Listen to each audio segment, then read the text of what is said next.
what these guys are fed every single night.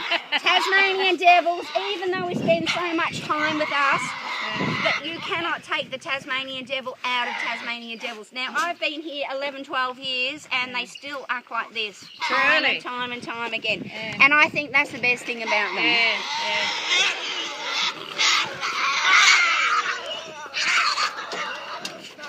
You always hear them making that noise on the telly, don't you? Yeah.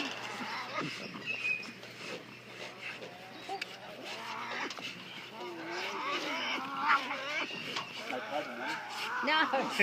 Now I'll just leave them because you can actually see they're ripping off bits of meat. Yeah. So in the wild, the strongest male or female or gets to bite off as much and then they'll run away and eat it. And that's why they can actually eat up to 40% of their body weight because in the wild, they might know where their next dinner is coming from. Oh, yeah. So even though here, all over the years I've been here, they still know where their dinners come from, but they still act exactly the same. That's why we actually just have to reduce their feeding. Now, you might think it's cruel me actually just putting in one piece of meat at this moment, but you're here to see Tasmanian devils in action. This is what they do. So for me to put one piece of meat in is probably about the closest I can actually show you what they do in the wild.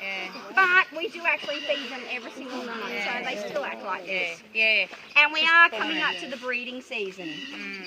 So they're getting nice and feisty at the moment. Testosterone, estrogen, everything's all just raging. Ready to go. Sorry? Ready to go. I know, they are. Have a look at them.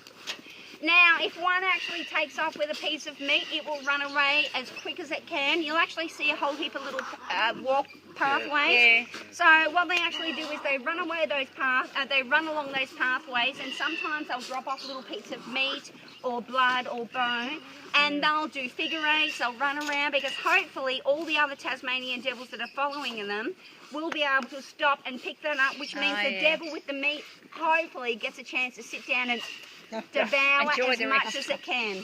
And that's what they actually do. And if they're smart enough and they've got a den, they'll actually take it straight down to the bottom of the den and then they'll leave the meat there and then come up and just look. So every other Tasmanian devil that's trying to get into that den cannot get past that bite.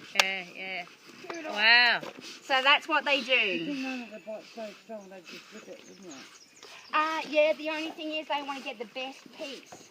So these guys, and see, this is representing what they do in the wild. They need to hold on to that meat as much as they can so that they get the biggest piece. Now the males actually grow a larger head than the females, and they've got longer whiskers, which means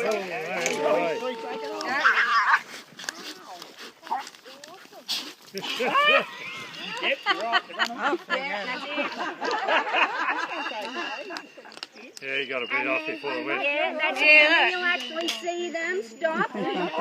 Stop and just check what's been left behind. Look at it doing it right in front of us. I know. The fight over the strongest two, isn't it? It's mine. Exactly. Oh, listen to those bones crunch. The crunch. Yeah, that's that 3,000-pound bite. Yeah. So they'll eat everything: the fur, internal organs, the bones, whole kit and caboodle. The only thing they won't eat is the hardest part of the body, which is generally the skull. Yes. So if I actually put this into some sort of, so you can actually understand, 8 years ago, I actually worked on the other side of the park, and we actually had 2 heifers. Do you know what heifers are?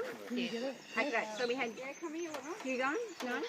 Yes, cows that haven't actually had their first baby.